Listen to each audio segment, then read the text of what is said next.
Oke, halo, assalamualaikum warahmatullahi wabarakatuh. Sebelumnya perkenalkan saya lagi Maulana Firman dari Universitas Unggora angkatan 2022 dengan NIM 220101113. Video ini diperuntukkan untuk tugas praktik 4 cloud computing yang dimana video ini bakal membahas tentang materi yang ada di website Red Academy. Oke, untuk yang pertama, untuk di session 5.2 kita akan membahas bagaimana cara melakukan volume mounting di kontainer menggunakan Postman di Red Hat. Di sini kita akan menggunakan dua metode, yaitu pertama bind mount dan main volume.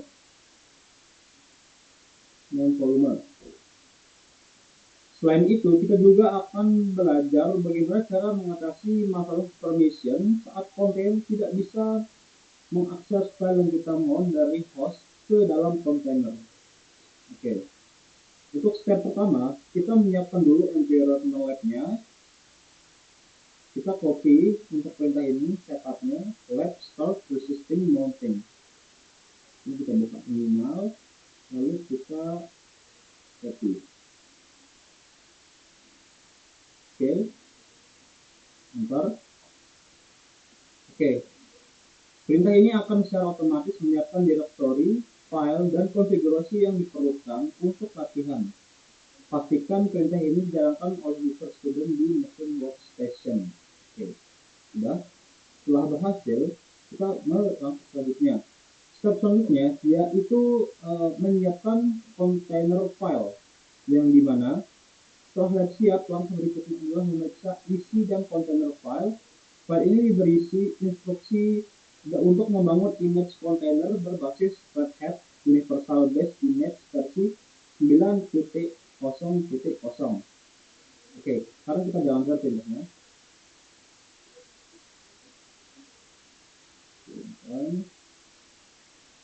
Oke.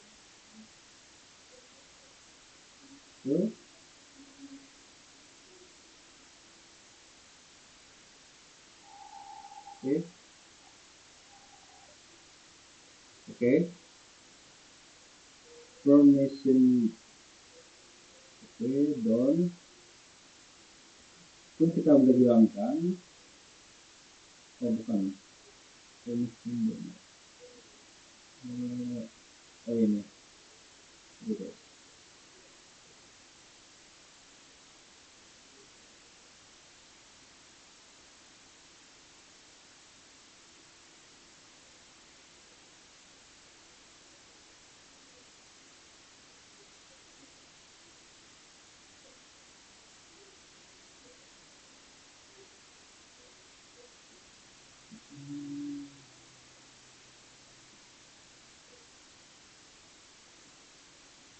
Oh, sorry.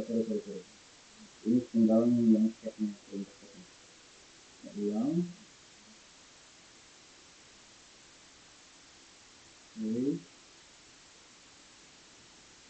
Ya, itu tadi sedikit ya. Oke. Di sini berhasil kita mengakses dalam kontainer file tersebut. Bisa kita lihat bahwa image menggunakan base image UD9 dan register Red Hat. Kemudian ditambahkan user sistem baru bernama Python server tanpa akses shell. Directory /server dibuat. Kemudian kepemilikan direktori tersebut diubah menjadi user dan grup Python server. Direktori server inilah yang nantinya akan menjadi web root direktori dari HTTP server berbasis Python yang dijalankan di dalam kontainer. Oke. Setelah itu, untuk langkah selanjutnya kita perlu menyalin file index HTML-nya ke direktori /www. Direktori ini nantinya akan kita gunakan sebagai bind mount, yaitu teknik di mana direktori di host di mount langsung ke direktori di kontainer. Untuk itu kita perlu menjalankan perintah ini. Kita copy. Nah, lalu kita pakai perintahnya. Oke, kita enter. Oke, ketika sudah,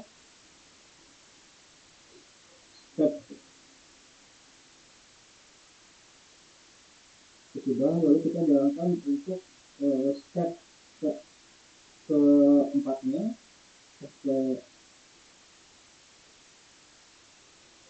keempat itu yaitu menjalankan kernel dengan daemon.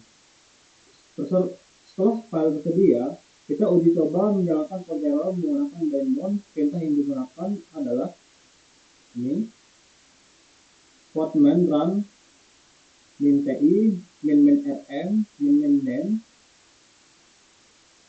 min podman server / volume / www server 8000. Oke, kita copy di sini.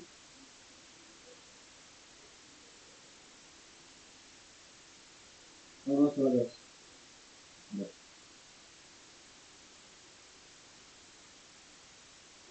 Kita salah copy guys. Kalau defeknya banyak kita kalau seperti ini. Persen.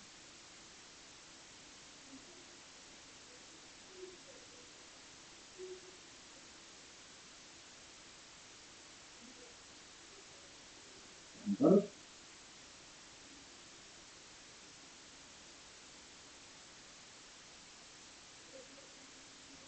Oke, sekarang kita cek untuk URL-nya. Di sini URL-nya itu localhost 8000. Kita cek apakah ini betul. Cek di mana tidak salah. Coba di salah. Coba di Firefox.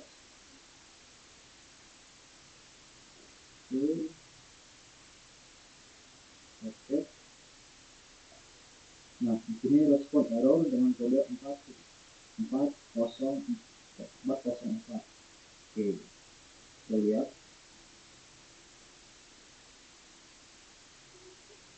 The container does not have permission to access index.html file. Oke, di sini container itu tidak memiliki permission untuk mengakses file index.html tadi.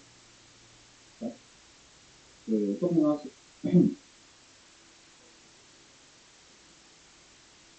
yang artinya sekarang kita memperbaiki permission yang ada di www directory.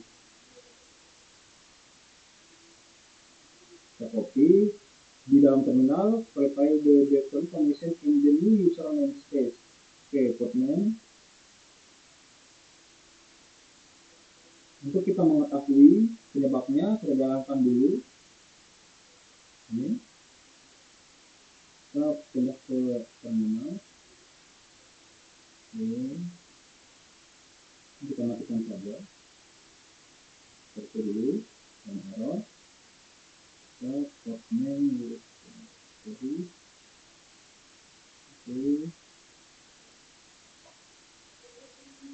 oke.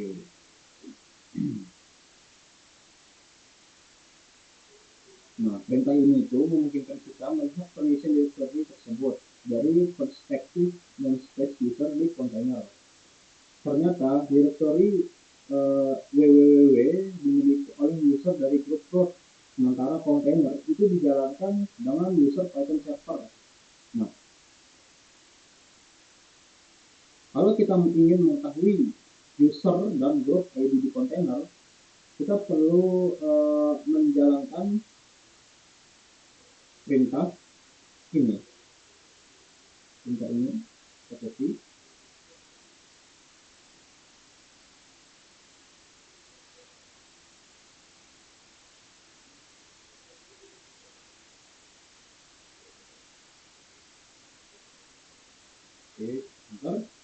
Oke, di sini terlihat ya. Hasilnya itu terlihat user dan grup Python server memiliki UID dan git 994. Nah,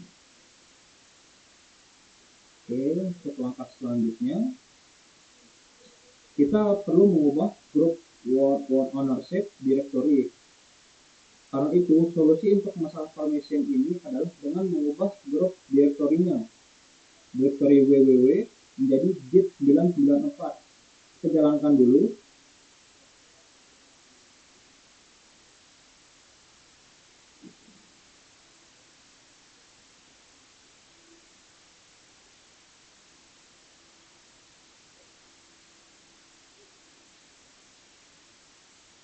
Kita jalankan dulu ini.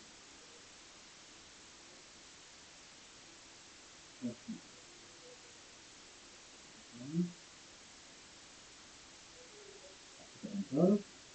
Oke, setelah kita lakukan yang tadi, perintah itu akan mengubah grup ownership tanpa output apapun. Untuk step selanjutnya, kita perlu memverifikasi perubahan permission, yang dimana untuk memastikan perubahan berhasil, kita jalankan lagi ini.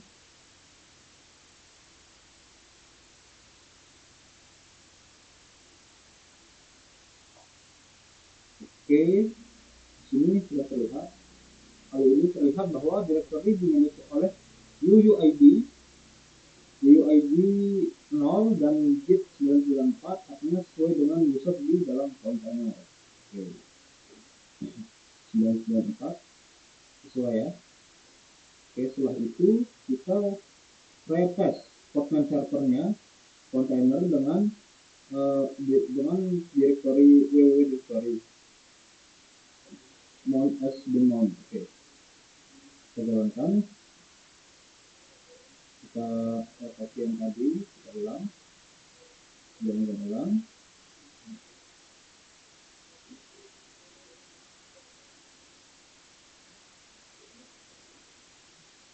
Ini salah.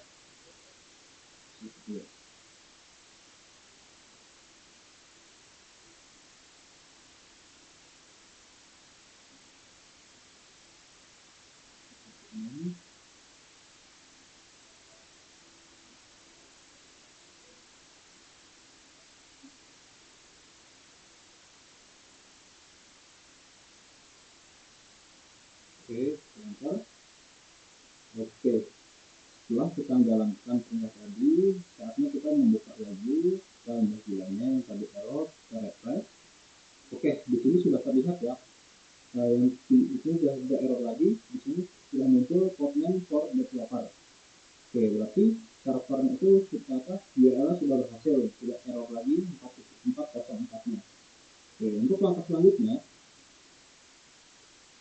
kita kembali ke terminal, kita Ctrl C dulu. Sekarang kita membuat name volume. Setelah berhasil di mount tadi, kita beralih menggunakan name volume. Pertama, buat volume dengan nama HTML min vol menggunakan perintah postman volume create HTML min vol. Oke.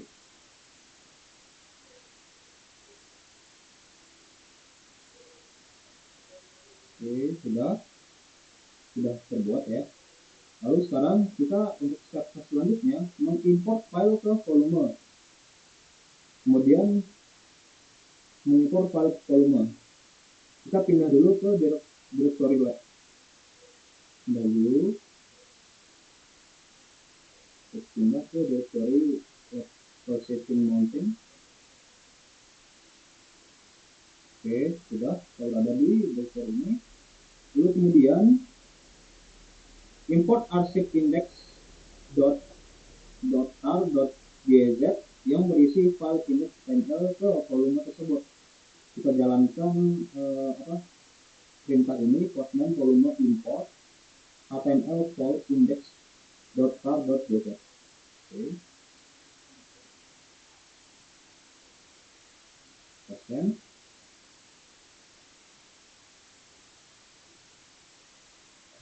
Oke. Sekarang tidak akan ada output dari perintah ini, tapi file di dalam arsip akan dimasukkan ke dalam volume. Nah, untuk step selanjutnya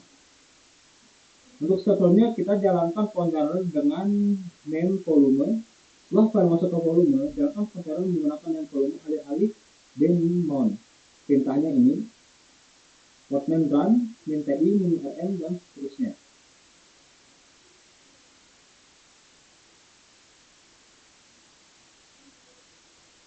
Sorry guys, salah ketik.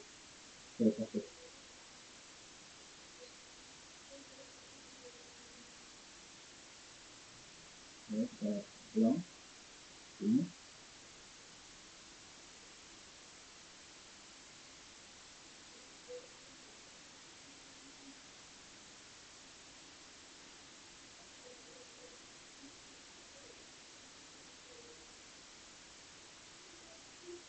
Oke, done.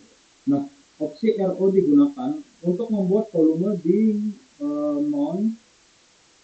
mount dalam mode read only. Begitu kontainer berjalan, akses localhost 8000 di browser, maka halaman index handle akan tampil dengan benar. Oke. Oke.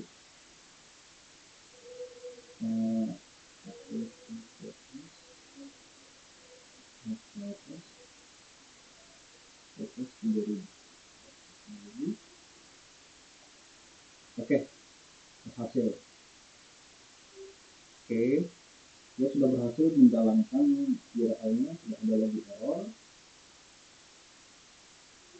Nah, sekarang kita matikan dulu servernya dengan Ctrl C. Lalu sebelum kita menyelesaikannya, kita finish dulu labnya. Kita bersihkan labnya dengan perintah ini, lab finish existing mountain.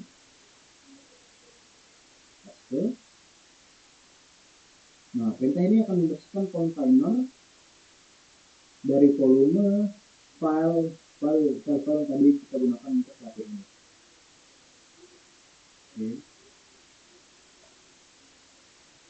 Oke, sukses. Jadi demikian langkah-langkah lengkap bagaimana cara kita melakukan volume mounting di fragment menggunakan daemon dan main volume. Sekaligus cara kita mengatasi masalah permission di lingkungan kontainer. Oke, terima kasih sudah kontainer. Untuk step selanjutnya. Oke, untuk sekarang kita lanjut ke step selanjutnya yang dimana kita bakal mempelajari cara melakukan setup database PostgreSQL di dalam kontainer menggunakan Portman.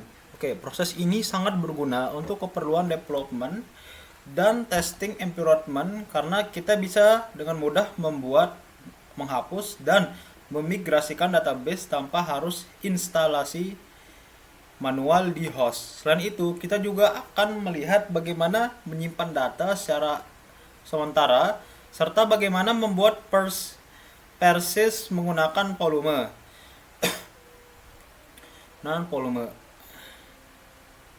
Kita akan akhiri dengan migrasi data dari PostgreSQL versi 12 ke versi 13. Oke, untuk step pertama kita perlu kita lakukan adalah mempersiapkan lab environment-nya.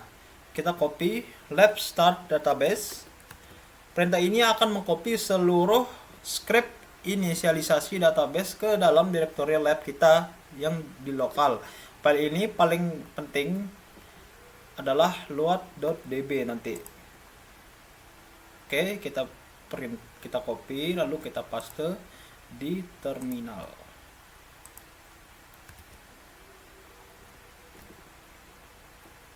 Ntar kita tunggu verifikasinya.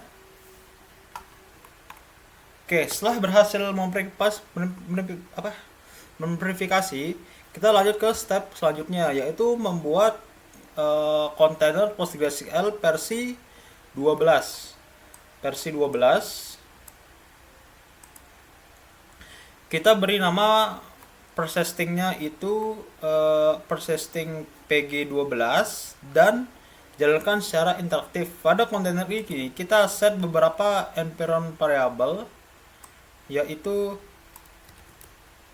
Postgre user untuk nama usernya, PostgreSQL password untuk passwordnya, dan PostgreSQL database untuk databasenya. Kita juga bind mount ke directory lab ke dalam kontainer supaya script load.db nanti bisa dijalankan saat kontainer start.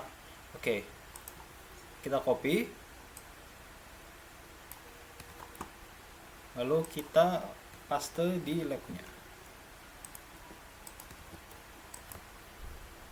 kita send. Oke,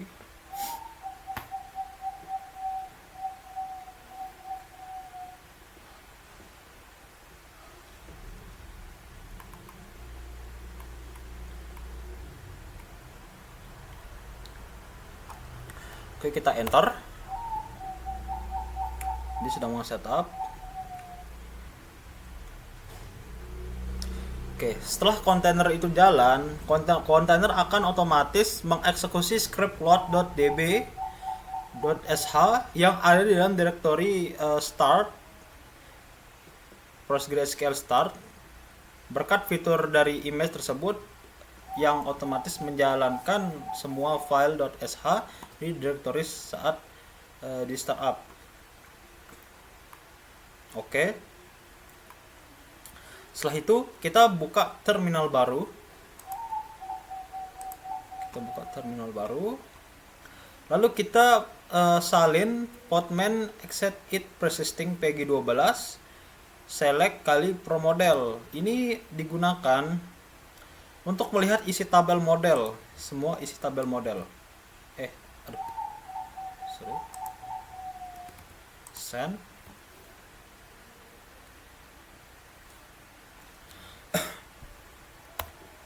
Oke, sini sudah terlihat ya isinya. Ada data Raspberry Pi dengan model B, Raspberry Pi Zero dengan model 0, dan juga Raspberry Pi Zero dengan model 2W dan seterusnya. Oke, untuk step selanjutnya, step kedua, di sini kita menguji data sementaranya. Pertama, kita Ctrl C dulu yang tadi. Kita Ctrl C, lalu saat kontainer dibuat tadi kita menggunakan opsi main kontainer dengan parameter yang sama, tapi kali ini tanpa. Kita coba tes apakah data itu bersifat sementara. Caranya dengan keluar dari kontainer tadi. Ya udah, kita Ctrl C. Karena saat kontainer dibuat tadi kita menggunakan opsi main rm sehingga kontainer otomatis dihapus saat dihentikan. Setelah itu kita jalankan kembali kontainer dengan parameter yang sama, tapi kali ini tanpa mount directory yang berisi script. Saat kita coba query model, hasilnya akan error. Coba kita cek, kita tes. Apakah salah guys, apakah benar hasilnya akan error?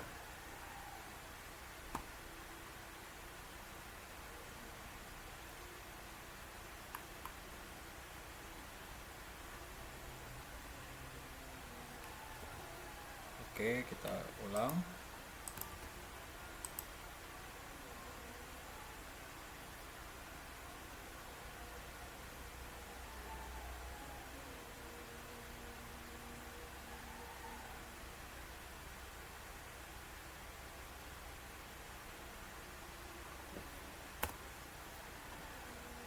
Oke, lalu kita jalankan lagi perintah untuk melihat seluruh isi data yang ada di dalam tabel model. Sorry.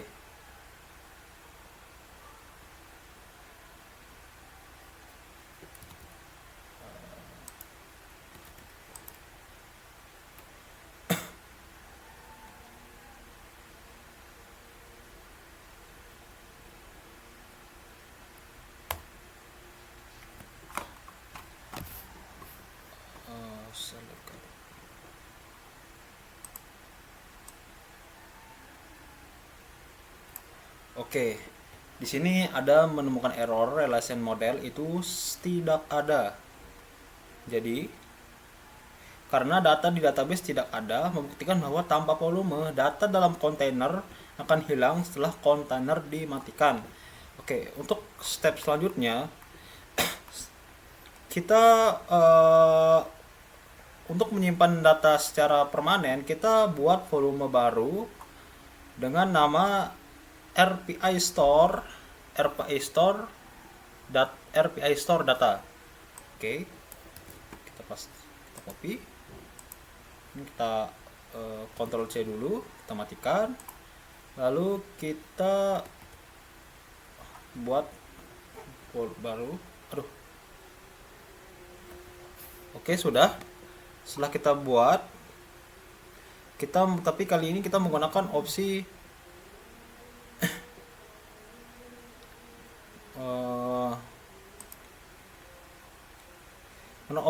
min D untuk detach mode, dan kita attach volume tadi ke directory data di dalam kontainer directory default tempat PostgreSQL menyimpan data. Kita tetap mount directory lab seperti sebelumnya agar script load db.sh tetap bisa dijalankan. Oke. Set. Aduh. Sorry guys.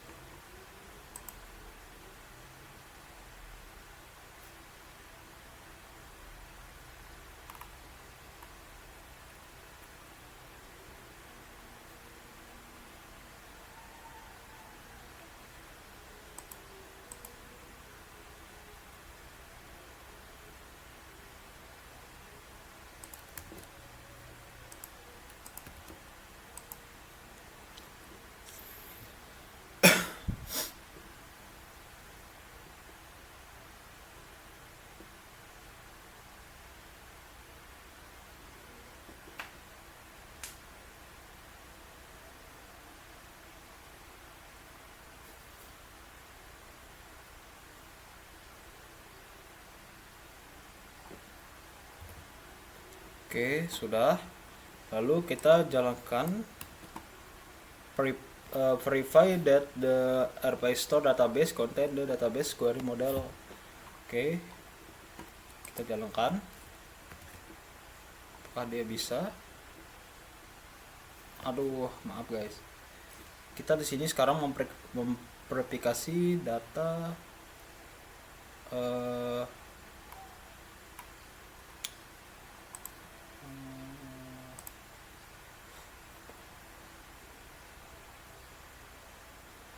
Oke, sebentar.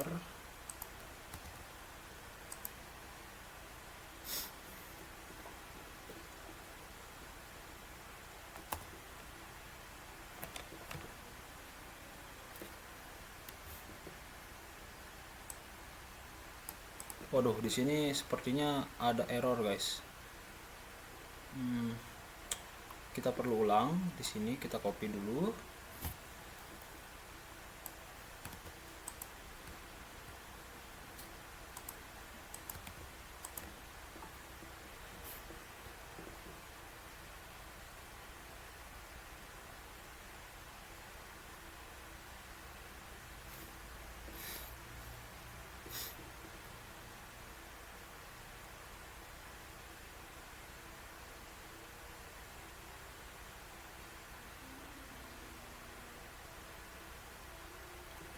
Enter. Apa tuh?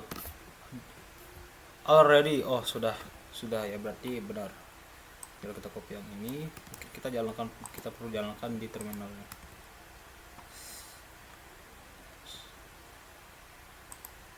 Sorry.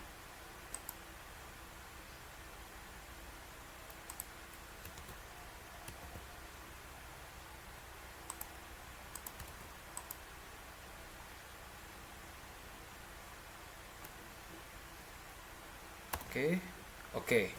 Nah, di sini datanya sudah berhasil keluar. Setelah kita lanjut ke step selanjutnya, setelah kontainer jalan, kita query tabel model seperti sebelumnya, data akan muncul. Nah, kali ini kita coba hapus kontainernya dengan perintah podman rm -f persisting pg12. Kita copy di sini.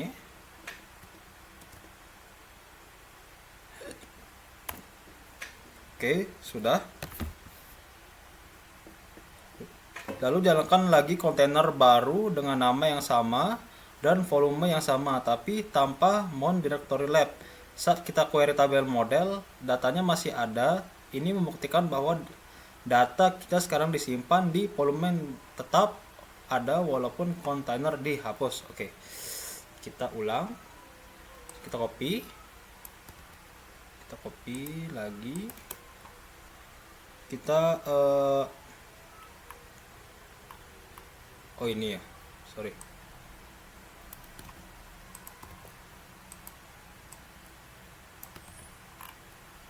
Kita send. Apakah datanya masih ada?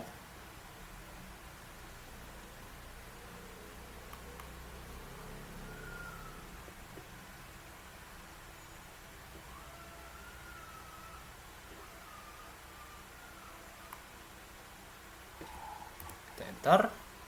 Lalu kita jalankan lagi untuk melihat isi data dari tabel model. Kita copy.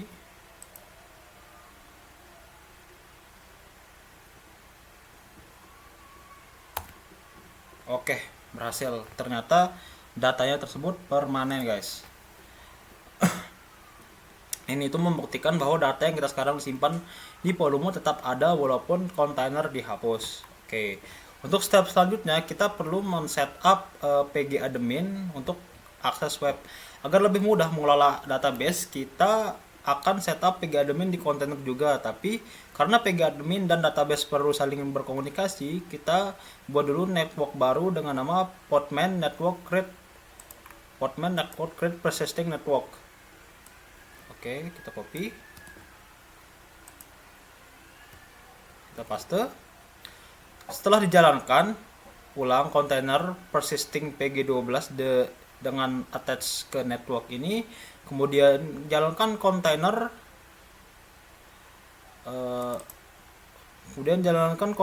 persisting pg admin dengan environment variable untuk setup email dan password, port mapping 5050.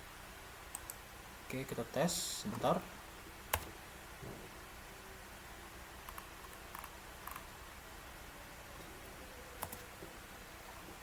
Ya. Aduh. Sepertinya ada error, guys. Sabar dulu.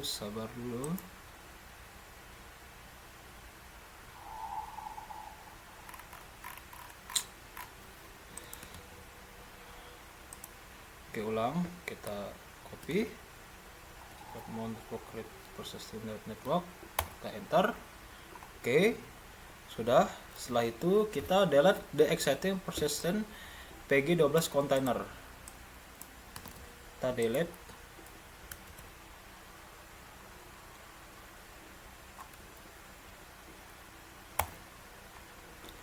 Lalu kita running ulang. Kita recreate, membuat baru persisting pg12 kontainernya. Kita buat baru.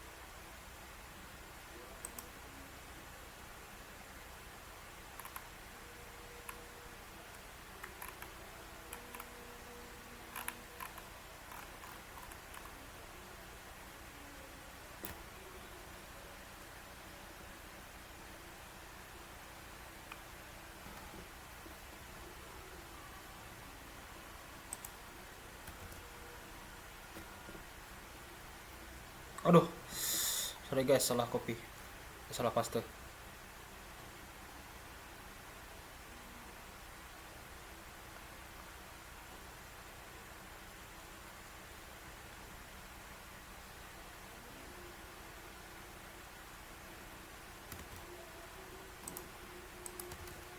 Kita send.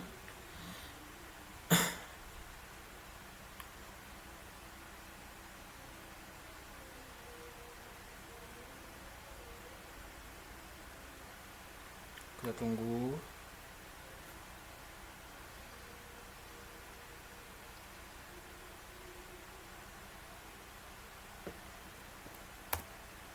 Oke, sudah, kita berhasil meng-create kontainernya. Lalu kemudian untuk step selanjutnya kita create the pgadmin container and call it persisting pgadmin. Attach the container to the persisting network to resolve the database container by using the persisting pg12 name. Oke.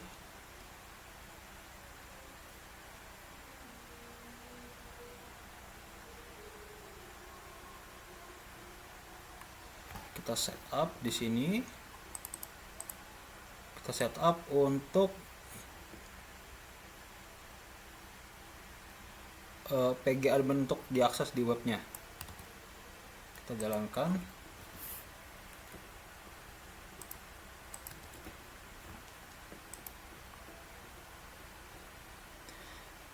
Nah, biar agar lebih mudah mengolah database, kita akan setup pgadmin di container juga. Tapi karena pgadmin dan database perlu saling berkomunikasi, kita buat dulu network baru dengan perintah podman network create tadi. Setelah itu kita jalankan ulang container persisting pg2 di atas network ini. Kemudian kita jalankan container persisting pgadmin dengan np enrollment variable untuk setup email serta password port mapping 5050. Sebentar. Oke. 5050. Sudah, kita enter. Oke. Sudah berhasil.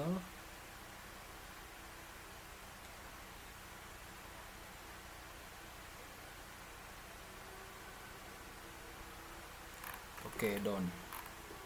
Nah, untuk sekarang oke.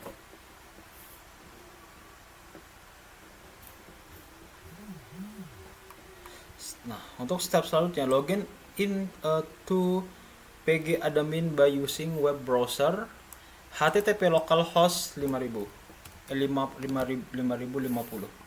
Kita buka ini Firefox ya.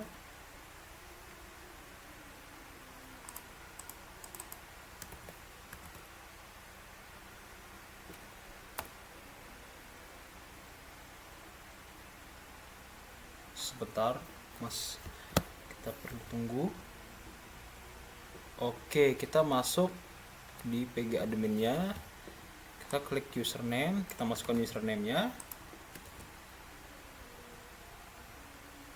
dan juga passwordnya.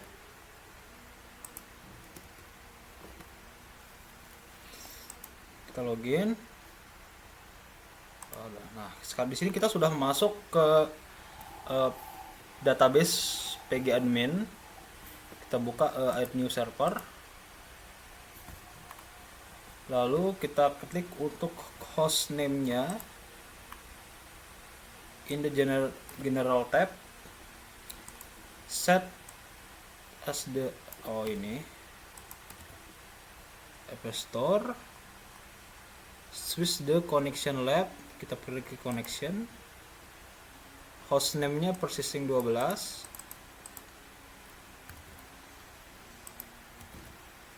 oke. Username-nya itu backend,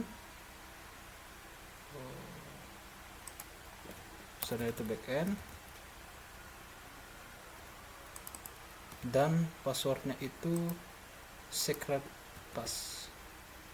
Oke, sudah. Kita klik save. Don't save. Okay. The application verify the connection before exiting the form. Because the database is listening on the host machine, you might assume that view data in model verifikasi admin access to the RPS store database in the persisting pg12 container. Oke, kita cek dulu database-nya di post di mana ya, di sini di store. Kita cek di schemas, lalu di tabel model. Oke,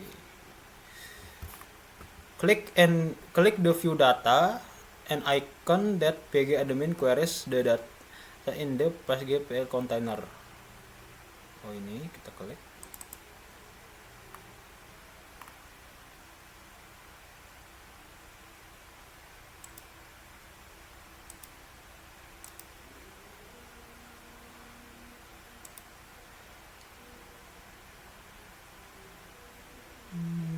View and rows.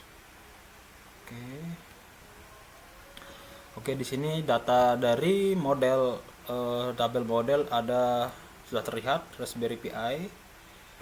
Lalu kemudian kita klik ini. Oke, sudah.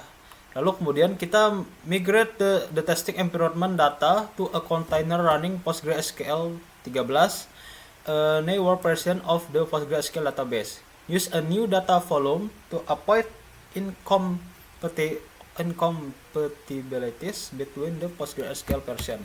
Oke, sekarang kita migrasi ke PostgreSQL ke 13.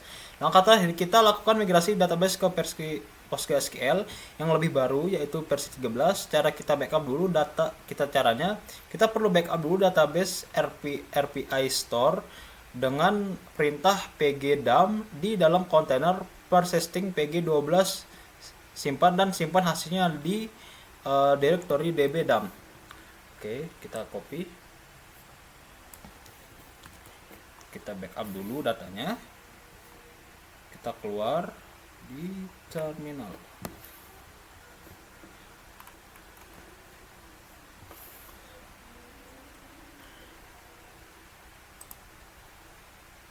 Oke, kita text send.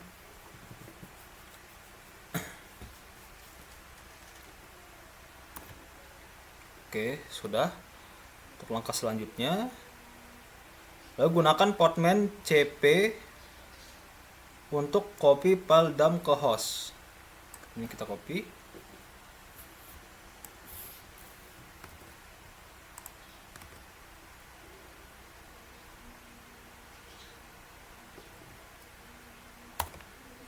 Oke. Sudah.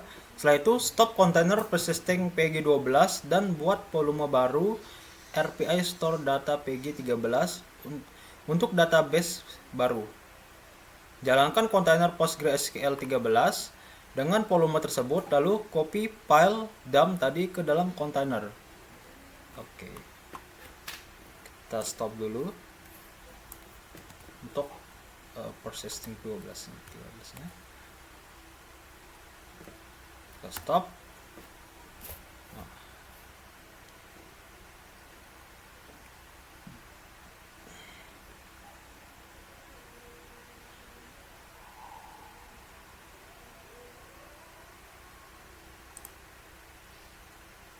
Oh, kita perlu menghentikan sinyalnya, guys.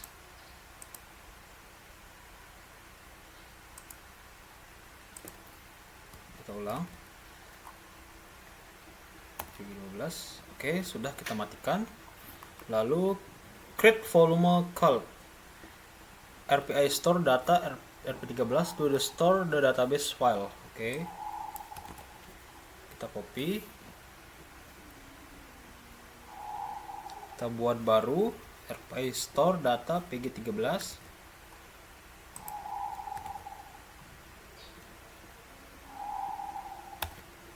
Oke, sudah kita buat. Lalu kita buat container PostgreSQL 13. Use the RPS store data pg13 volume. Oke. Copy.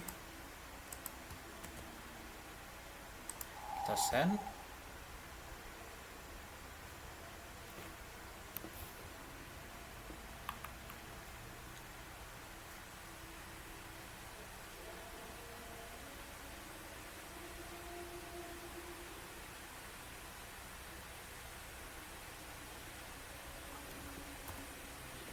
Oke.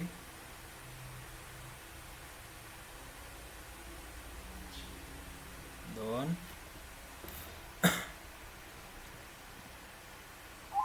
Oke, berhasil. Oke, untuk sekarang kita copy dump the file to the new container by using Podman. Kita copy file dumpnya. Kita copy di sini.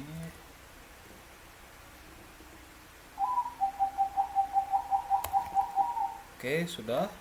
Lalu kita jalankan run pg store to the RPI store database in the persisting pg13 container. Kita jalankan pg restore-nya dengan perintah podman execute persisting pg13.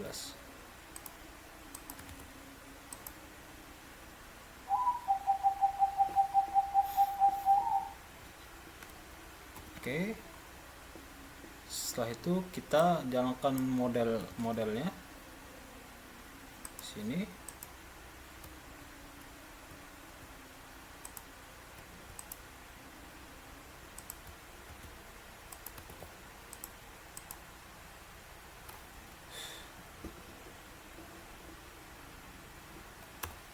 Oke, berhasil. Setelah berhasil, selanjutnya kita meremove container PostgreSQL yang namanya persisting pg12.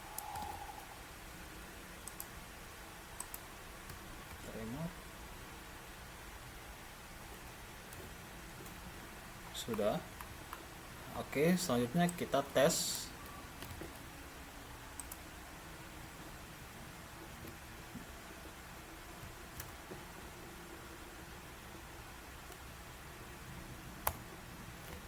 Oke, sudah guys. Oke, tadi kita menggunakan perintah pg restore di dalam kontainer untuk merestore isi database-nya. Terakhir, query tabel model untuk verifikasi hasil migrasi. Kalau data hasil muncul lengkap, berarti migrasi berhasil. Nah, tadi kita sudah menjalankan dan akhirnya data pun lengkap dan artinya itu migrasinya berhasil. Oke, sudah selesai. Sebelum kita menyelesaikannya, kita bersihkan dulu dengan lab finish persisting database. Oke, kita klik. Bentar. Oke. Untuk step 5.4 tadi selesai, dan sekarang kita bakal melanjutkan ke step 5.5 yang dimana ini membuat aplikasi berbasis multi container dengan Podman.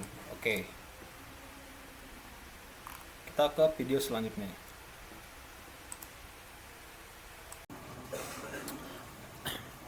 Pertama-tama yang perlu kita jalankan adalah perintah lab start persisting lab. Perintah ini digunakan untuk menjalankan mempersiapkan environment lab dari Red Hat. Ini akan membuat directory, file, dan konfigurasi yang dibutuhkan. Oke, kita buka terminal di workstation. Kita copy.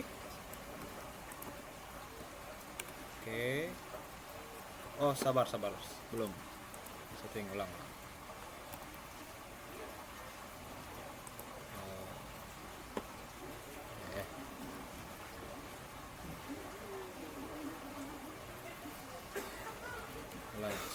Kita bikin baru station. Oke, ini kita copy.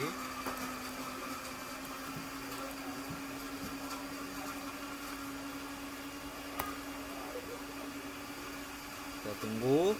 Jadi setelah kita menjalankan perintah-perintah nanti bakal keluar apa saja task-task yang perlu kita lakukan sebelum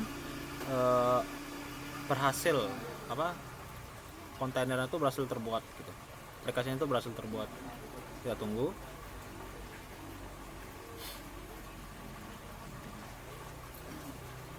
Mungkin agak lama ya guys.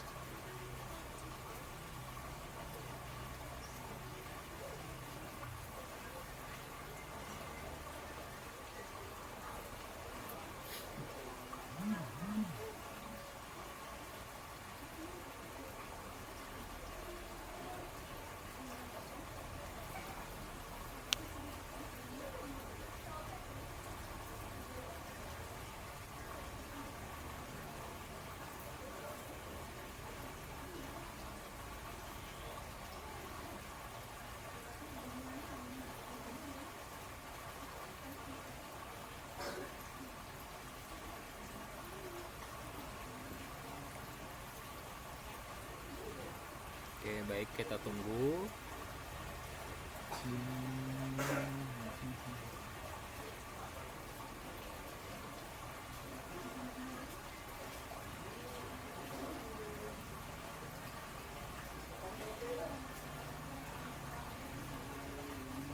Memang agak lama ya guys.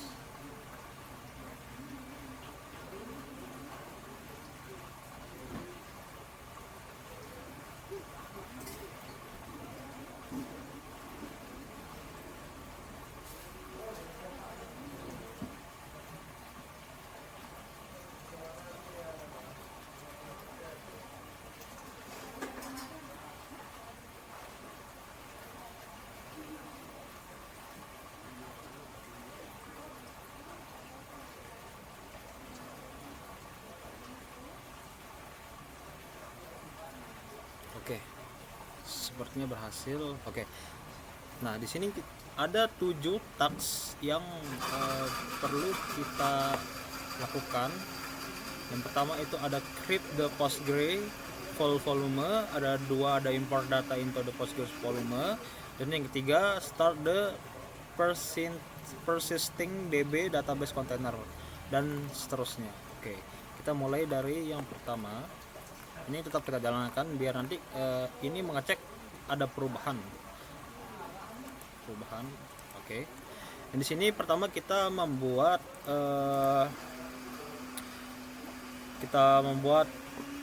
volume bernama PostgreSQL. Volume ini akan digunakan untuk menyimpan database PostgreSQL agar data tetap aman meskipun kontainer dihapus.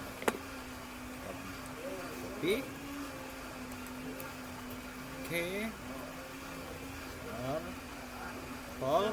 enter.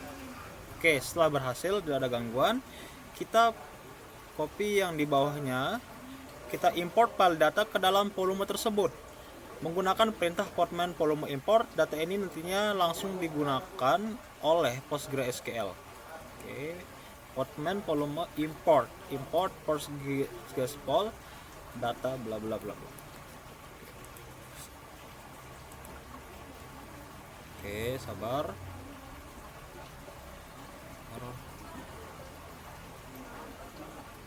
Oh, sorry guys, kena ada error sedikit.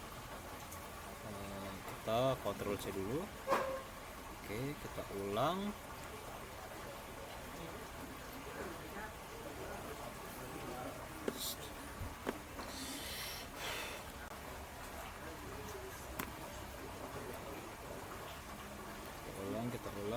Kita ulang. Oh, lupa guys. Jadi kalau dia panjang tasnya, kita perlu pakai ini guys. Send.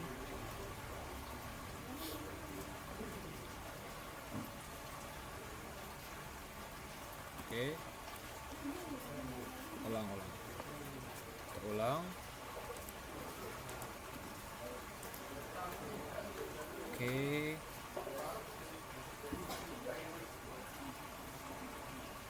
Kita enter.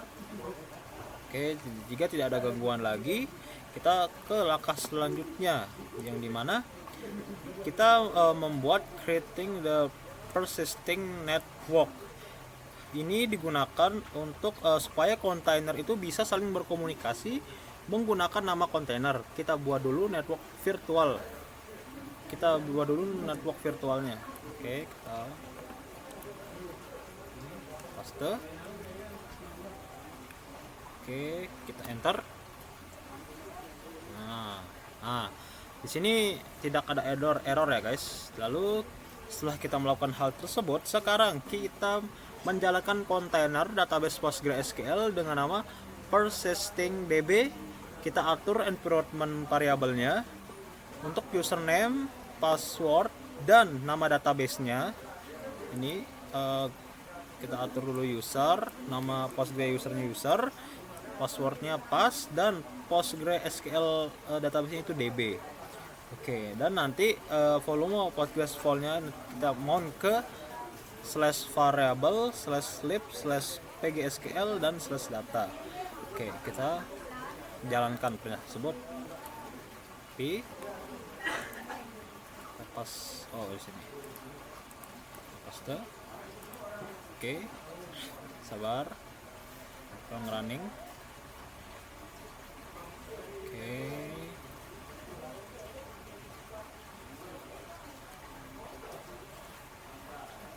oke, sabar.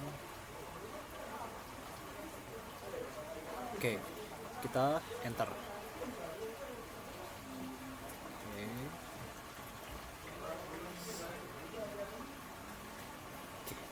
berhasil guys.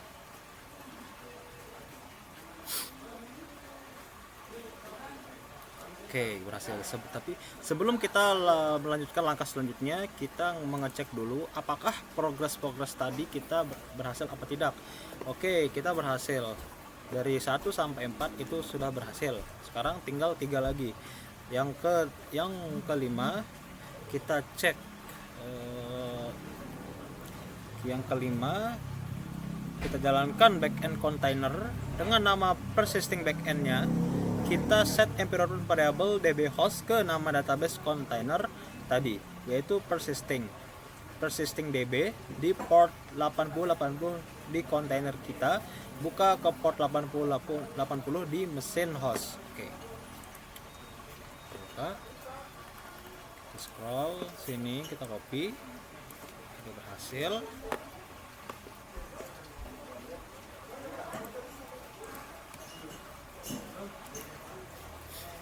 Kita running, sabar.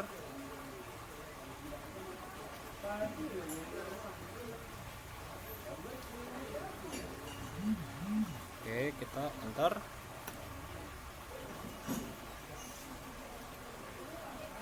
Oke,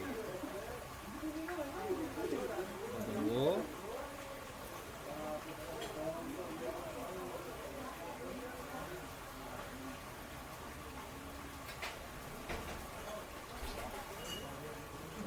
Oke, berhasil guys. Oke, untuk langkah selanjutnya kita jalankan front end container dengan nama persisting front end.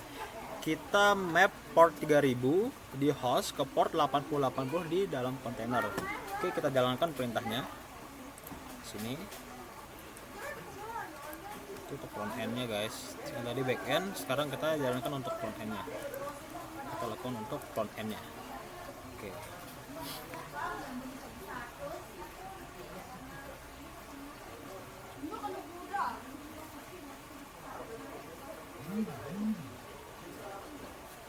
Bentar.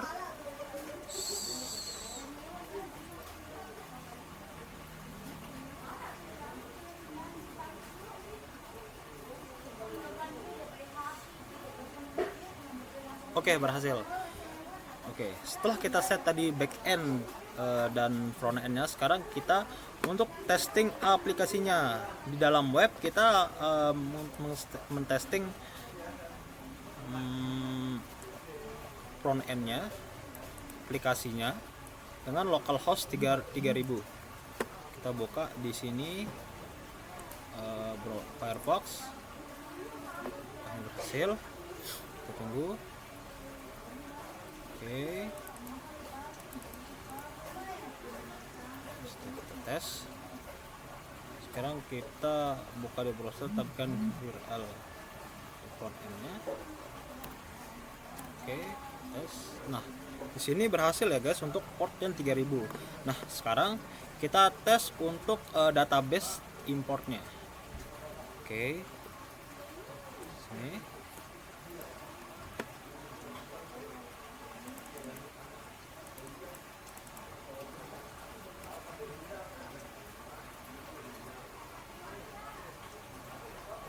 Oke, enter. Oke, data import has been successful. Nah, kita sudah berhasil membuat aplikasi multi container berbasis multi container dengan Kotlin. Oke, mungkin itu saja yang dapat saya sampaikan, dan kurang lebihnya mohon maaf jika ada kesalahan dan kekurangan. Saya mohon maaf. Terima kasih sudah menonton. Wassalamualaikum warahmatullahi wabarakatuh.